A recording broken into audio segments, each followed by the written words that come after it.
Brainstorm academy में एक बार फिर से आपका स्वागत है।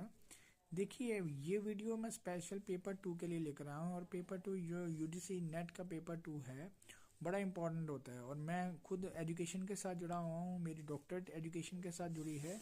और मैंने यूजीसी नेट 2 बार क्रैक किया है, सोशियोलॉजी का पेपर क्रैक किया है।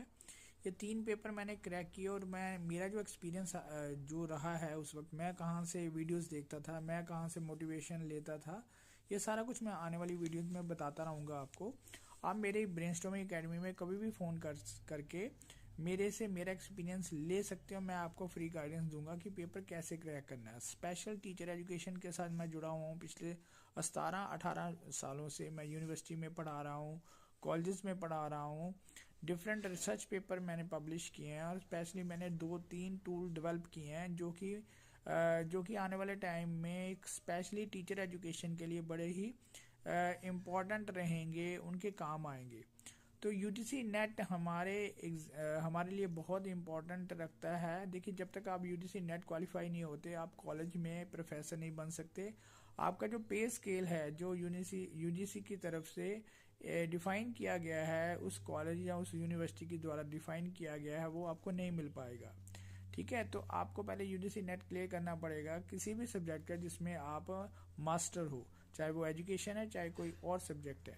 स्पेशली पेपर 2 के लिए मैं आपको बोलूँगा, क्योंकि मैं जब भी यूनिवर्सिटीज़ में क्लासेस लेता हूँ, कॉलेज में क्लासेस लेता हूँ, तो मैं स्टूडेंट्स को थ्योरी के ऊपर वर्कआउट करने के लिए बोलता हूँ। स्टूडेंट ज़्यादातर थ्योरी को क्रैम्ड करते हैं। आप थ्योरी को क्रैम्ड मत करिए, उसको यूटिलाइज करिए हर एक सिचुएशन में।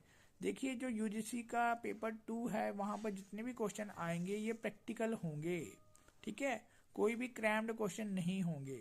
आपको बड़े ध्यान से उनको पढ़कर, जो आपका पुराना एक्सपीरियंस होगा, जो आपने एजुकेशन के बारे में पढ़ा होगा, जितनी भी आपने बुक्स पढ़ी हैं, जितनी आपने वीडियोस देखी हैं, उसका निचोड़ वहाँ पर आपको अप्लाई करना पड़ेगा। ठीक है, तभी पेपर हमारा क्वालिफाई नहीं हो पाता, क्योंकि हम ज़्यादातर क्रैम्ड करते हैं। हम बीएड और एमएड में जो हमने सिलेबस पढ़ा होता है उसी को पढ़ के चले जाते हैं। पेपर तभी क्रैक होगा अगर आप उस सब्जेक्ट में मास्टर हो, अगर आपको उसके सिचुएशन, उसके डिफरेंट डिफरेंट वेरिएशन को समझने का मौका मिला है। अगर आप कोई थ्योरीज पढ़ते हो, डिफरेंट लर्निंग थ्योरी पढ़ते हो, साइकोलॉजिकल थ्योरी पढ़ते हो, वो थ्योरी को इम्प्लीमेंट करना आपको आना चाहिए। तभी आपका पेपर क्लियर हो पाएगा, तभी आपको हाईएस्ट मार्क्स मिलेंगे। तो ये बड़ा इंपॉर्टेंट है। आप मेरे साथ कांटेक्ट करिए। मैं अपने